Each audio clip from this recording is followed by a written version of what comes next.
从他出生到他4、5岁的时候，车上就一定有音乐，每一天就是从家里就搬几张 CD 到车上，其实他就是跟着这个音乐一起长大。大概他快5岁的时候，开始让他学琴，就是古典音乐，它最特别，因为它没有办法晚一点开始。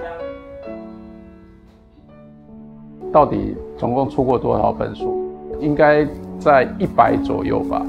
最受欢迎的《故事照亮未来》，讲给大家的中国历史史记的读法。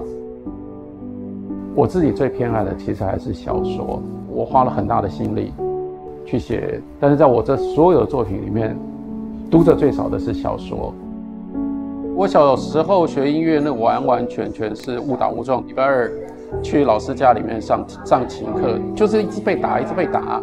我在学小提琴的时候，非常非常痛恨我的老师，甚至很长一段时间，我连只要是跟小提琴有关系的音乐我都不听，反而听了很多钢琴音乐。我4岁多，快5岁的时候，第一次接触到钢琴。第一次演出，我想应该是6岁。我当时上台的时候，觉得比在台下自己在练琴的时候还要自在。我当时的钢琴老师他是德国人，4岁我去了汉诺威，一直到现在22岁，就读汉诺威音乐学院的钢琴演奏的硕士班。我爸爸妈妈常常带我出国玩，那我从来不会觉得有那种对外面的惧怕。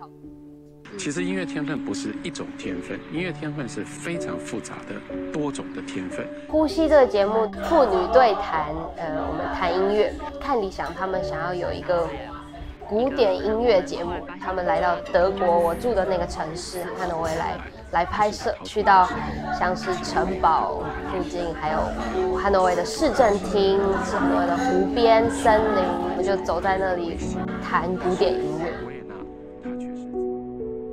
我在1963年我出生，台大历史系毕业了之后，24岁的时候在哈佛大学念书，一直到1993年回到台湾。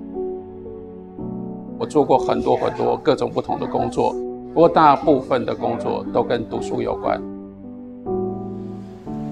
小时候没有那么喜欢阅读，他在我大概11、12岁的时候出了一本叫做《我想遇见你的人生》，记录了很多我小时候种种的故事。然后他说你来负责校对。我在看这本书的时候，其实当时我很多的反应都是觉得很好笑，因为他读了很多的书，所以我现在读一本书，我就问他说：“哎，你知不知道这个不一样的中国史？”文字让我读起来觉得很熟悉。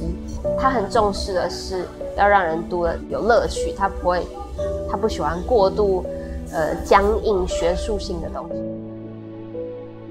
没有用学校的那种方式去准备功课，家里会有的乐谱有很多其实不是为了他要演奏的。我自己有看乐谱的习惯，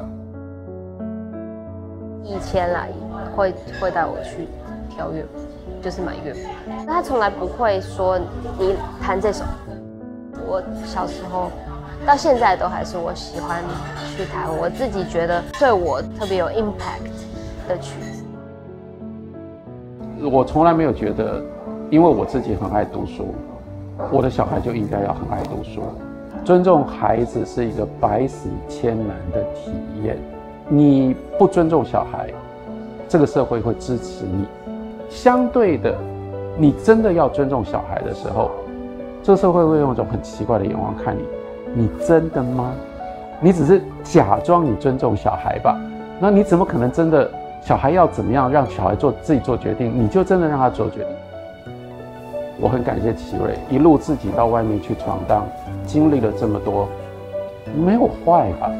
至少可以证明说，我抱持这样的一个原则对待我的女儿，我没有害了她。其实我不太怕我老了，55岁，我会有一种好奇心，想知道说你20岁的时候会怎么样？等到我65岁，看看这个家伙30岁了，他能够怎么样？Looking forward to it.